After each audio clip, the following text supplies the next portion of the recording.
You can fake leadership. You can fake progress. You can fake a press conference, a scouting report, even fan support for a little while. You can fake accountability. You can fake a competition. You can even pull out the dusty old "he's day-to-day with tightness" line when your fourth-string rookie burns your entire depth chart to ashes. But there's one thing you can't fake. You can't fake stardom. You think you know football?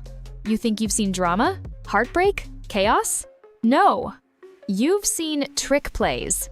You've seen upsets. But you haven't seen this, because what the Cleveland Browns just pulled isn't just disrespectful, it's historic. It's sneaky.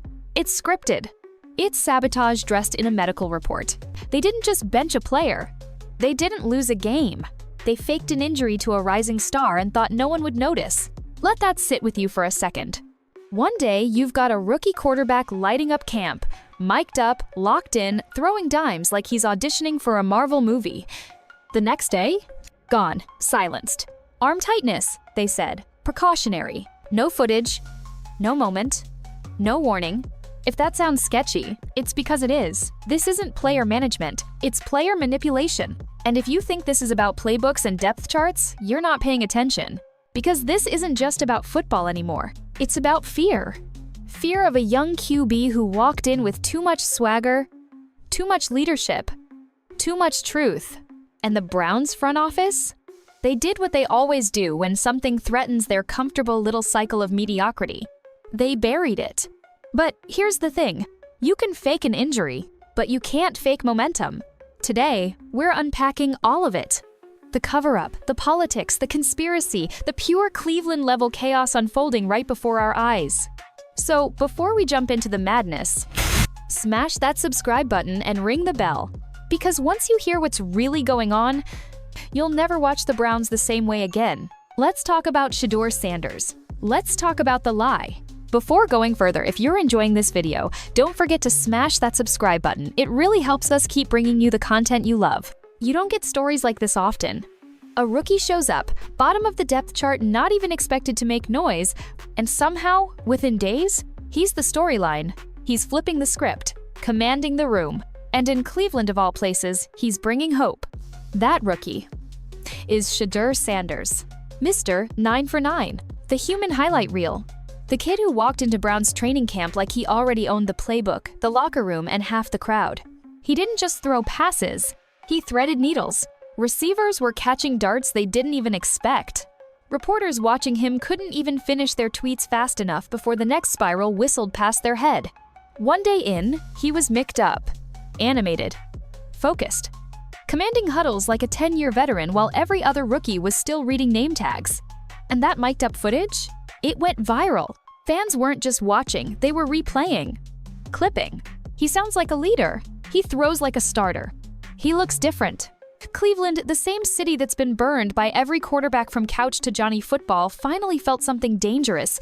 Excitement. There was a buzz. And it wasn't just from hopeful fans. The media started noticing. Former players started speaking up. Analysts? They tried to stay neutral. Couldn't help but smirk when Shedeur took reps.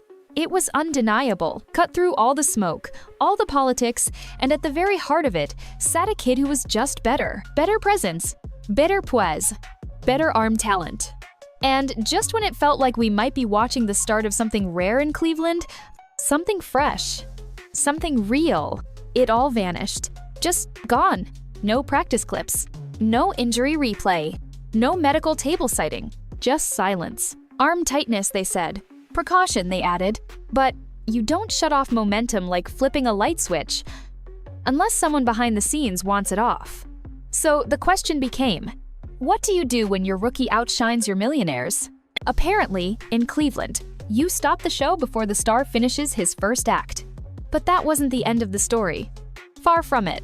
Because the way they framed his injury, it wasn't just suspicious, it was scripted. All it took was one day. One day, Shedeur Sanders was the most exciting story in Browns training camp. The mic'd-up golden boy. The rookie making fans believe again. The future, right there under the blistering Ohio sun, dropping dimes like this was his team already. Then suddenly, poof, he's off the field. Not a limp, not a sprain, not a cart or a compression sleeve. Just Missing.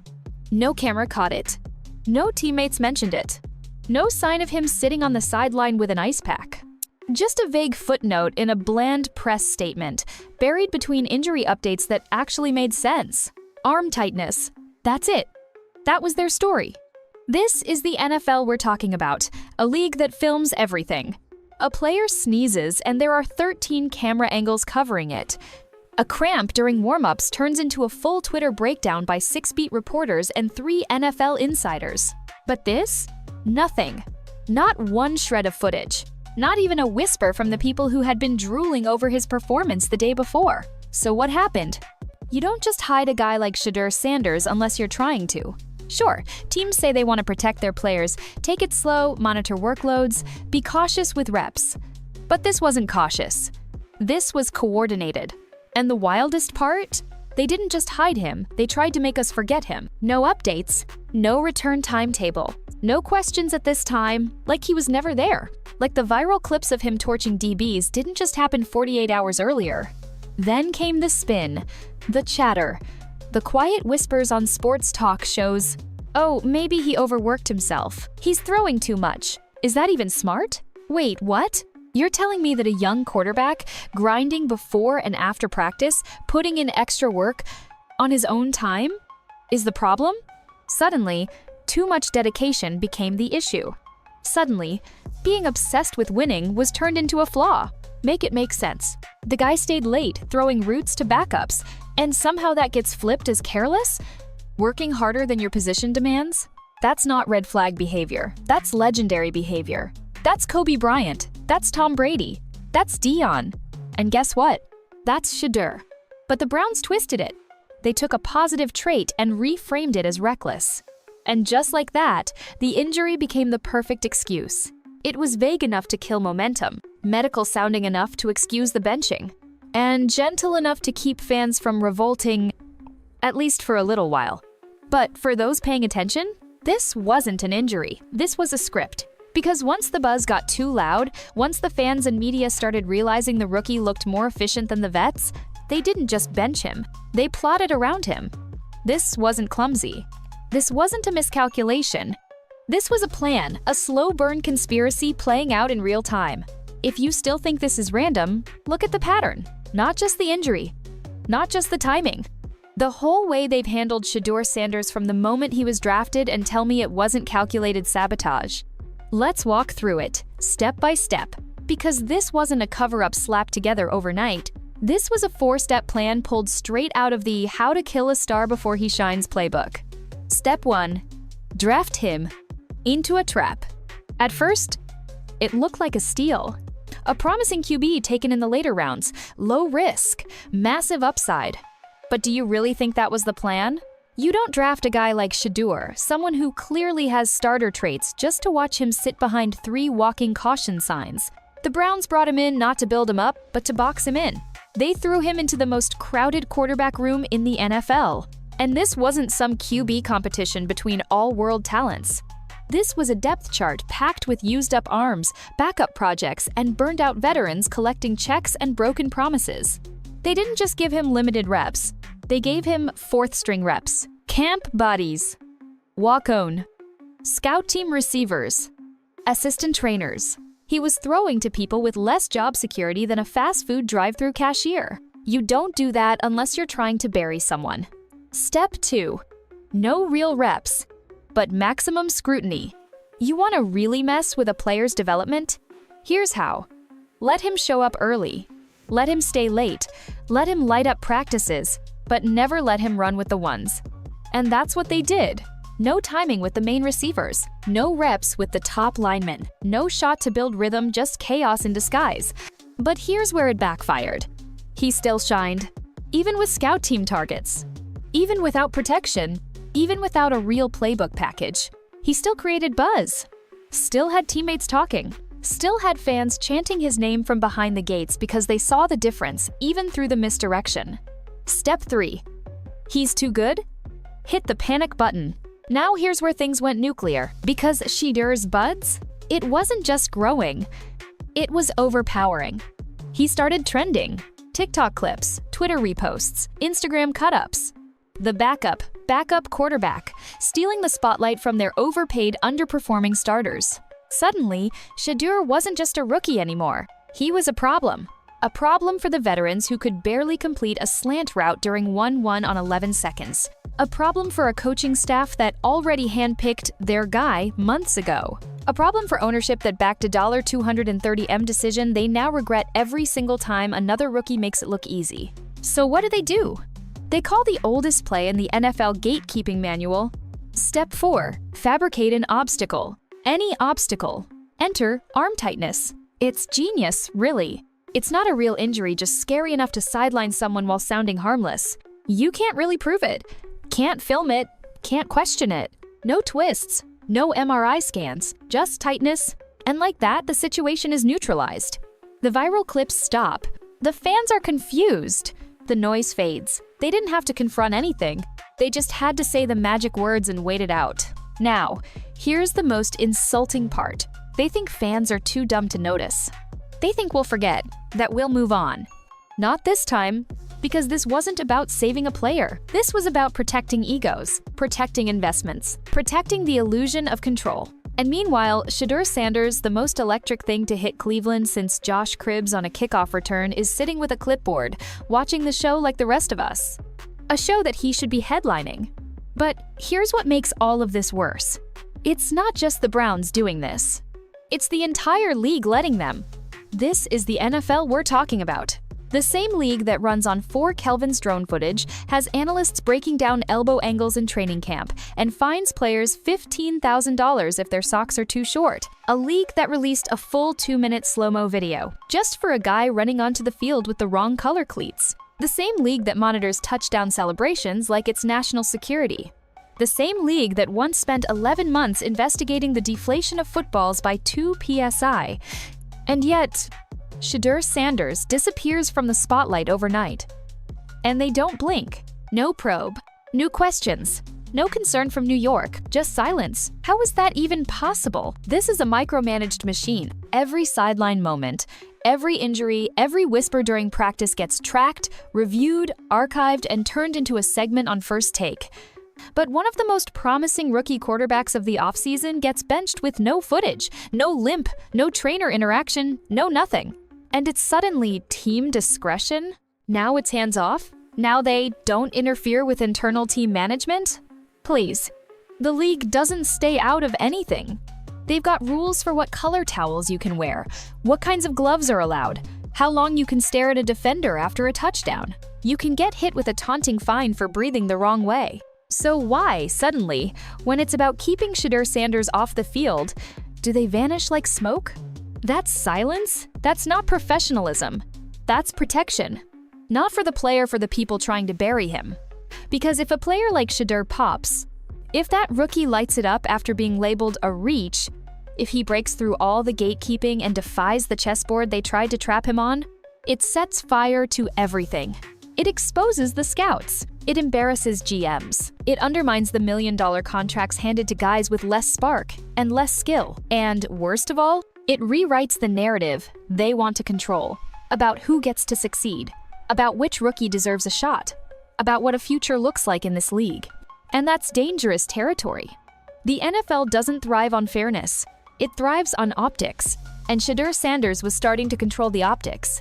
Now look, this league wants stars. But they want stars they can shape, script, and sell. Clean background. Safe image. Media-trained quotes. A quiet rise through the ranks. But Shedeur? It doesn't move quiet. He doesn't wait in line. He doesn't apologize for chasing greatness loudly. He's the type of player who walks through the storm, not around it.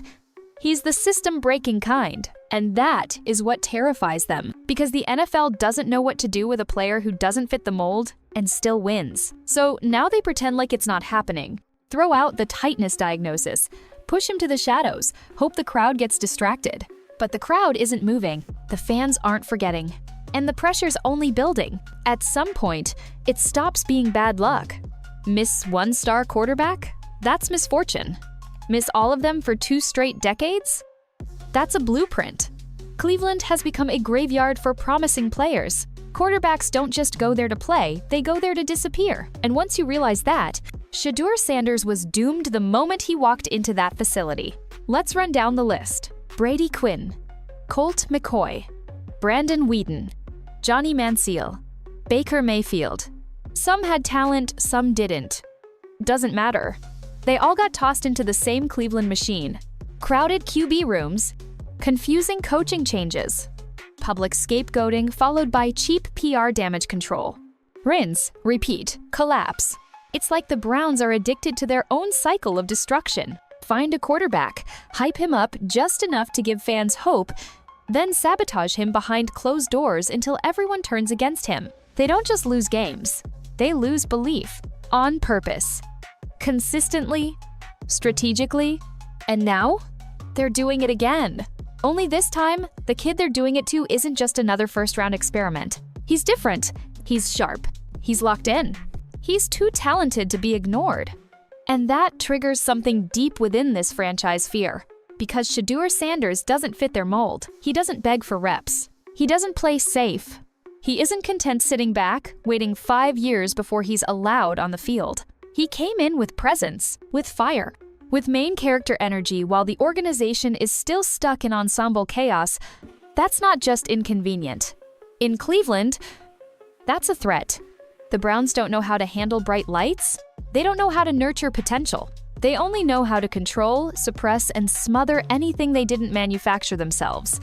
If they didn't build it in the lab, they'll burn it down in the field. Doesn't matter if the public is chanting his name. Doesn't matter if the #4 quarterback is more exciting than anyone on the starting roster. They'll bury him before they bend. Because in Cleveland, chaos isn't a mistake, it's management. Remember the 0 to 16 parade? The endless coach firings? The desperate swings at star veterans who didn't pan out? This team doesn't learn, doesn't evolve, doesn't course correct. They double down. And if you threaten the hierarchy, if you perform too well too fast, make the system look outdated, you become the enemy. Not because you're bad, but because you make everyone else look worse. And Shedeur? He was making million-dollar quarterbacks look like practice squad interns. That can't fly in a franchise obsessed with mediocre control. So they did what they always do. Cut the feed, kill the noise, make it go away. They didn't just sideline Shedeur. They tried to rewrite reality itself. No highlights, no reps, no storyline. Just sterile, vague statements and a depth chart that looks like a joke. Because to the Browns, control matters more than success. Silence matters more than discovery. And burying potential they can't control matters more than unleashing talent they didn't expect. Let's cut through the noise. Let's stop pretending this is about taking it slow or letting him develop. Let's say what no one in the building wants to admit out loud. Shedeur Sanders scares the hell out of this franchise. Not because he's bad, not because he's not ready, but because he's too good, too early, and too unbothered by the structure they've set up to keep players in line. Shedeur didn't read the script. He walked into camp like the lead actor in a room full of extras. He owned the huddle. He delivered strikes in live reps. He looked more present than the starters, and that's the biggest problem of all. Because in a league built on tiers, on timing, on waiting your turn, Shedeur skipped the line. He arrived ahead of schedule. And that's exactly what terrifies front offices like Cleveland's. They aren't prepared for a rookie whose presence disrupts everything. Your meticulously protected depth chart. Your overpaid veterans who act like job security is a birthright. Your 3-year development plan. Your financial investments that suddenly look foolish by comparison. When Shedeur dropped back and made throws that your $230M quarterback couldn't hit last season, that wasn't exciting to the front office. That was dangerous. Because Shedeur's greatness is undeniable. It shows up on film. It shows up in player reactions. It shows up online every time another mic'd-up moment goes viral and fans start asking, why is this guy not playing? That question strikes fear. Because when the people start believing in someone the machine didn't select, everything cracks. What happens if Shedeur starts games, plays well, and wins? You expose your entire franchise as being wrong. Wrong about the roster, wrong about the depth chart, wrong about who the leader should be. You draw a spotlight to every missed evaluation, every wasted check, and every ego in the building that thought they could manage public perception forever. Letting talent win? That sounds good in a promo video. But in reality, franchises like Cleveland don't reward talent. They protect the system. And Shedeur Sanders is a glitch in that system. He wasn't supposed to be here, not in this media spotlight, not turning anonymous drills into fire content, not drawing attention away from the guys they spent months building around. He wasn't supposed to challenge anyone. He was supposed to smile, nod, and wait. Instead, he walked onto the field and turned every throw into a statement. I'm better than who you planned for. And when that energy isn't controlled, it spreads. Teammates start noticing. Receivers run sharper routes in those limited sessions. Linemen start blocking harder just because the vibe feels different with him behind center. Even backup DBs want picks and drills that go viral for clout, for contracts, for pride. And guess what? The veterans, the safe contracts started shrinking. That's what Shedeur did. Without saying a word, without demanding a thing, he raised the standard. And management saw it. They didn't smile. They didn't celebrate it. They panicked. Because if a late-round rookie with swagger and fire starts checking every box in camp, what does that say about the guys they picked ahead of him? What does that say about the $230 million gamble at the top of the QB room? What does it say about an owner who backed the most controversial signing in league history, only to watch a charismatic rookie connect with the fans in a way Watson never has? It says they were wrong. And they can't afford to be wrong. Not again. Not publicly. Not when they're still paying for it, both on the field and in the press. So what do you do when your investment has no juice, but your fourth-string QB is trending? You hit the panic button. You go silent. You shrink away from competition. You shove the future behind arm tightness and call it caution. But here's the catch. You can only hide what people don't remember. And Shedeur? They remember. They remember the throws. They remember the leadership. They remember how different it looked with him under center, even if it was just a few clips, even if it was just a few minutes. The Browns might be scared of Shedeur Sanders, but they've got a bigger problem. The fans aren't. Let's make something very clear. Arm tightness is not an injury. It's a smokescreen. And if you've followed the NFL long enough, you've seen this trick before. It's the league's cleanest, safest, most publicly acceptable way to hit pause on a player without having to own the decision. No fines, no suspensions, no headlines, no accountability. Just two magic words, precautionary tightness. And just like that, the buzz stops. The questions die. The cameras move on. Except, not this time. Because the fans remember Shedeur's throws. They remember the mic'd-up dominance from training camp. They remember he was out there leading drills, while the starters looked like they were just there for cardio. So when the Browns dropped that bland little line, "He's out with tightness, we're monitoring it," everyone saw what it really was, an elegant benching disguised as safety. This is how franchises protect their comfort zones. It's injury theater, PR protocol, drama avoidance 101. And the playbook stays the same. Call it tightness. Say it's nothing serious. Drop the phrase, being extra cautious.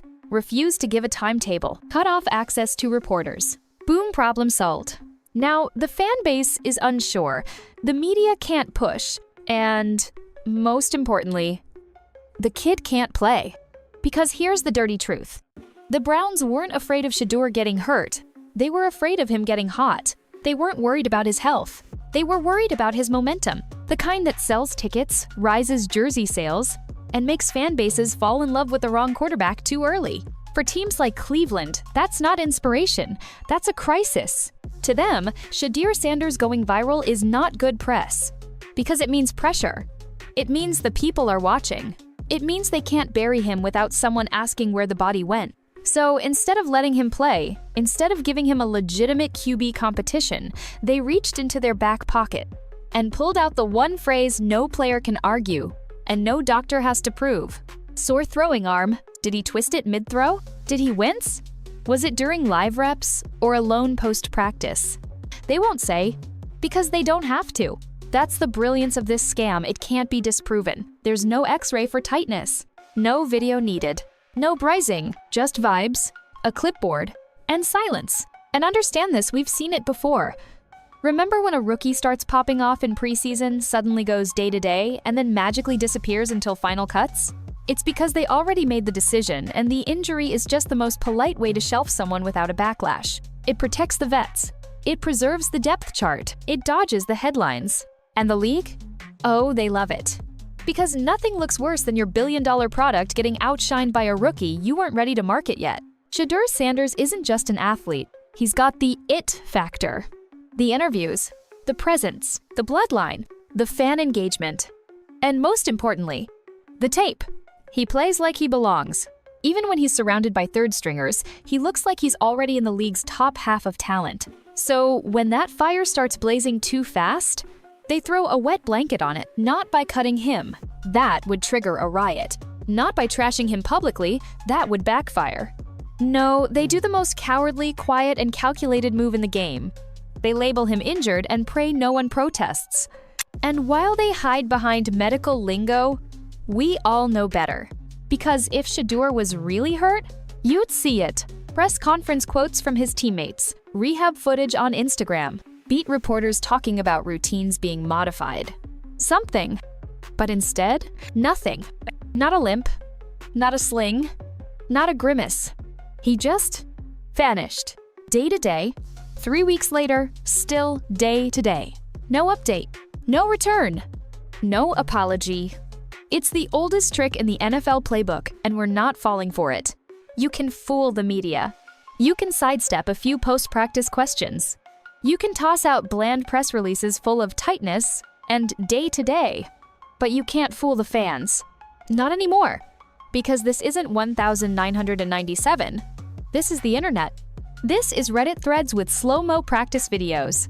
This is TikTok breakdowns. Twitter spaces, Discord groups, YouTube creators, turning your training camp into a documentary. And every time Shedeur Sanders vanished from that field, somebody caught it. They noticed when the official team footage skipped over his throws. They noticed when the reporters weren't available during his sessions. They noticed the exact second the Browns went from promoting him to pretending he didn't exist. And now, Cleveland fans, the same fans who've endured decades of heartbreak, dysfunction, and sabotage, are finally saying enough. They know what they saw. They saw the velocity on his throws. They saw the leadership. They saw the facial expression of a guy who knew he wasn't there to wait around. And when all of that momentum was shut down without a single real explanation, the fans? They turned into detectives. And that's the Browns' worst nightmare, because once the people start looking, they don't stop. Now it's gone beyond speculation. Fans are tracking reps like stockbrokers. They know who's getting first-team work, down to the play count. They're replaying old camp clips frame by frame, looking for any sign of actual injury, and there's nothing. You don't get that kind of public obsession unless people smell smoke. And right now, the Browns facility is on fire. Social media isn't just watching, it's documenting. Every silence, every passive-aggressive press conference, quote, every reshuffled depth chart where Shedeur mysteriously drops a spot despite throwing nothing but dimes. There are fan-created injury logs, heat maps, forums tracking his body language in locker room footage. It's turned into a grassroots accountability movement. Because the Browns made one massive mistake. They tried to disappear a player that the fans already fell in love with. Before they could hide him, the fans saw him. And when fans believe in someone, when they start seeing future franchise quarterback energy in a guy you listed as QB4, you're not just managing a roster anymore. You're going to war with your own audience. So now, every time Shedeur's name doesn't come up in a press conference, fans notice. Every time the Browns talk about depth without mentioning him, fans push back. Every time they try to steer the narrative toward one of the usual faces, Kenny Pickett, Joe Flacco, Dylan Gabriel, it gets met with one firestorm of a question. Where's Shedeur? Why isn't Shedeur playing? What are you afraid of? The Browns created this. They turned a fan favorite into an underdog icon not because he failed, but because he was too damn good to suppress quietly. And now their entire system is cracking under the weight of that choice. Because fans aren't just spectators anymore. They're forensic analysts, archivists of BS, truth hunters. And villains get exposed fast in this era. There are fans building timelines, comparing footage, noting what vibes were like before. Shedeur got hurt, and how sterile and flat it felt after. This isn't conspiracy anymore. It's community-powered truth, and no generic statement can undo that. You want to know why Shedeur still trends online despite not touching the field? Because the fans won't let it die. They're loud, they're organized, and they're watching like hawks. That vague injury report from 3 weeks ago? We didn't delete it. That PR interview clip where the coach dodges the question about Shedeur's backup reps? It's time-stamped and circulating. The Browns put a spark out.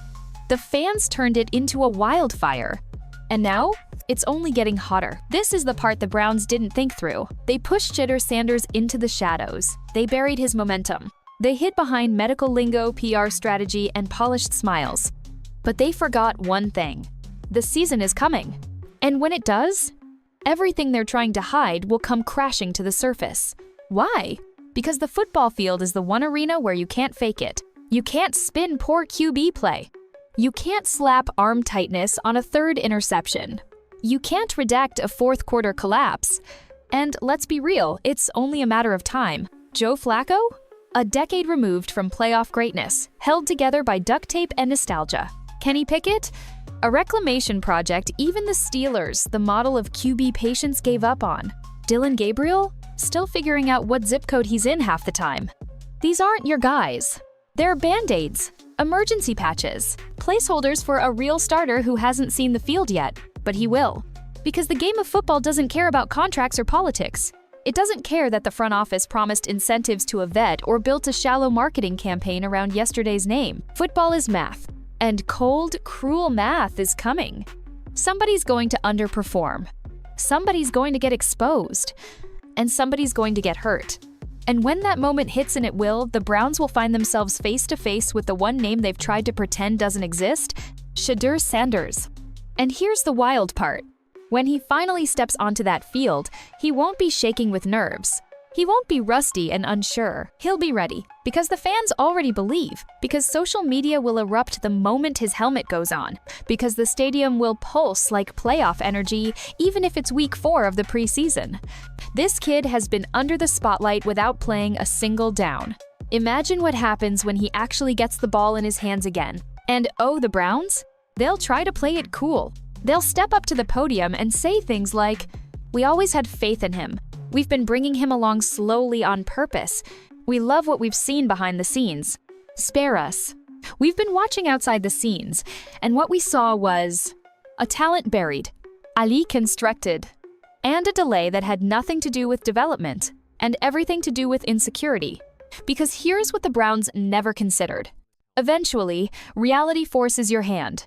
And once Shedeur steps in, once he hits a seam route in stride, once he scrambles out of pressure, keeps his eyes downfield, and throws a 40-yard missile on the move, it's all over. You can't put the genie back in the bottle after that. You can't pretend he's just not ready. When he starts stacking points and converting third downs, everything you tried to bury suddenly becomes a *** spotlight. Oh, so he was ready. And now the Browns are left scrambling. Because once Shedeur shines, fans are going to start asking the most dangerous question in sports. Why wasn't this guy starting weeks ago? And there is no good answer. Not if they cared about winning. Not if they actually evaluated talent. Not if their only job was to put the best man on the field. There will only be one answer left. We were protecting our pride. The Browns built a lie, hoping it would buy them time. But instead, it bought them a countdown. And every dropback from their other QBs? That's 1 second closer to detonation. One play closer to the truth they've spent months trying to delay. This isn't a controversy. This is destiny charging at them with cleats on. And when it hits, no vague tightness label is going to save them. You can fake a lot of things in the NFL. You can fake leadership. You can fake progress. You can fake a press conference, a scouting report, even fan support for a little while. You can fake accountability. You can fake a competition. You can even pull out the dusty old "he's day-to-day with tightness" line when your 4th-string rookie burns your entire depth chart to ashes. But there's one thing you can't fake. You can't fake stardom. Because when a player has it, it shows. It pulses through the air before a ball is even snapped. Shedeur Sanders has it. Not because of his father, not because of his last name, not because of height, but because of how he walks into the huddle and owns it, because of how he turns routine drills into highlight reels, because of how teammates listen deeper, fans cheer louder, networks zoom in closer every time he touches the football. You don't manufacture that. You don't PR your way into that kind of gravity. That's not marketing. That's inevitable.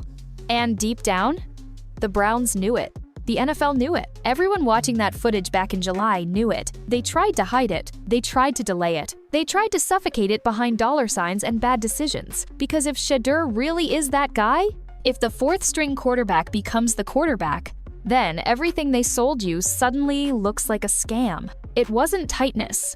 It was fear. Fear that a rookie would walk in and rewrite the narrative before they could control it. Fear that the guy they only drafted to kill headlines might actually create a few of his own. And not tame ones, dangerous ones. The kind that get people fired. The kind that make executives squirm. The kind that force ownership to answer for why the best player on the field wasn't playing until the entire house of cards collapsed. But here's the truth, and it's simple. You can silence a press cycle. You can stall a highlight tape. But you can't stop fire. You can bury it under layers of PR, load management, and protecting the player lingo. But eventually, talent rages through the cracks.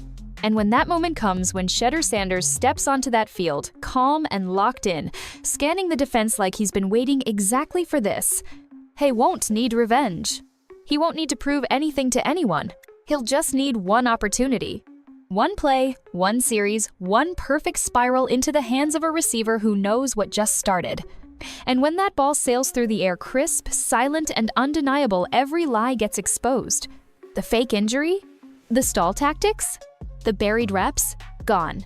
Just noise. Because all it takes is that one pass, that one drive, that one moment the cameras can't spin, and Cleveland will realize. They didn't bury a rookie. They buried a franchise quarterback. Not one they developed. Not one they expected. One they tried to hide. And when Shedeur walks off that field, stone-faced and unfazed, the fans will lose their mind not in surprise, but in validation, because they saw it the whole time. We all did. This wasn't about if he was ready. It was about how long they thought they could stop him. You can fake injuries. You can fake depth charts, but you can't fake greatness. And Shedeur Sanders? He is greatness. If you made it this far, you already know there's more to this story than the Browns want you to believe. So if you're riding with truth, talent, and quarterbacks who refuse to be silenced, hit that subscribe button. Smash the bell icon so you don't miss part 2 when this story explodes. And drop a comment with number free Shedeur because his time is coming. And when it does, we'll be right here, rolling the footage back. Because we knew. We always knew.